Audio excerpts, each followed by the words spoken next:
ভাই বড় কত হলো আপনি লেখাপড়া করেছেন, আমরা বুঝি লেখাপড়া করি নাই। যখন জামাত করেছি আপনার থেকে আমারও সম্মান কম ছিল না। সর্বনার মাহফিল যখন করতাম আপনার থেকে আমারও সম্মান কম ছিল না। কওমি মাদ্রাসার প্রধান শিক্ষক হিসেবে, মুহতামিম হিসেবে যখন দায়িত্ব পালন করেছি তখন আপনার থেকে আমার সম্মান কম ছিল না। আপনার থেকে আমার ডিগ্রিও কম না, লেখাপড়া কম না। বিশ্ব জাকের মঞ্জিলে এসেছি, ঘৃণা করেন, কিচ্ছু আসে যায় না, কিচ্ছু আসে যায় না। আমাদের মার্কেট ছিল, বড় বক্তা হিসেবে আমরা স্বীকৃতি পেতাম। আটপাশি দরবারের বিরুদ্ধে বললে, নাটক করলে, বিরুদ্ধে বললে বলতে এটা বড় বক্তা, এটা হক কথা কয়, মানে আটপাশি বিরুদ্ধে কইছে। কি যে কয় এটা ওরা বুঝে না, নিজে যে বোঝে না তাও বোঝে না। পানির তলে মোমের বাতি, পানির তলে কি মোমের বাতি থাকে? দেখেন শয়তানি গাওয়া। আমার এবার খারাপ ধারণা নিয়েন না, বলছি তো ভালো হয়ে গেছি। এটা বইলে এমন একটা জাকানি দিতাম, একটার গায়ের পরে একটা পড়তো। এটার দ্বারা কি হয়? এটার দ্বারা শয়তানি বৃদ্ধি পায়।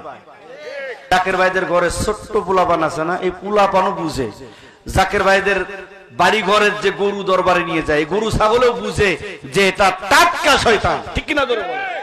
এই জন্য দেখেন না, গরুতে দেখলে গুতা মারে, কথা কয় না? গরুতে দেখলে কি করে? গুতা মারে। আর আটপাশি দরবারে দেখছেন না কত বড় বড় গরু। আমারে মহাপবিত্র বিশ্ব উরুস শরীফে আমার তরিকতের বয়স যখন 9 বছর, এখন তো 12 পার হয়েছে তরিকতের বয়স, যখন 9 বছর, এই 9 বছরে আমাকে মহাপবিত্র বিশ্ব উরুস শরীফে গরু জবাই করার জন্য আমাকে পাঠানো হলো। আমি গেছি গরু জবাই করতে, সোমবার খাজা রজনী গরু জবাই করতে গেছি। জাকের ভাইরা কয় এখানে জবাই হবে গরু, পাইছি আর এক গরু, মানে আমারও গরু কয়। তা আমি বললাম যে ঠিক আছে, দরবারে গরু হইতে পারলেও তো ভালো। তো তারপরে গরু দেখা তো আমার ভিতরে কাপ শুরু হয়ে গেছে, এত বড় গরু, আর এই তো শোয়াইতে তো কতগুলা লোক লাগবে। গরুর দাম 17 লক্ষ, 18 লক্ষ টাকা, 20 লক্ষ টাকা, 22 লক্ষ টাকা যে গরুগুলার দাম। এটা কি ছোট গরু? আমার ভাইয়েরা, বড় বড় গরুগুলি মাত্র হাতে গুনে 1 বা 2 জনে গরু ধরছে, গরু কায়ত হয়ে পড়ছে। আচ্ছা বলেন, এই যে গরুটা, আল্লাহর ওলির দরবারে গরুর আদব আছে না নাই? গরুরও আদব আছে। এই গরুগুলা যদি ছুটে যাইতো, এরা যদি হিংস্র হইতো, আমাদের উপায় ছিল? এই কুকুরগুলি দরবার যদি হিংস্র হইতো, আচ্ছা বলেন কুকুর কয়জন জাকের বাইরে দরবারে দাবড়াইছে বলেন? হ্যাঁ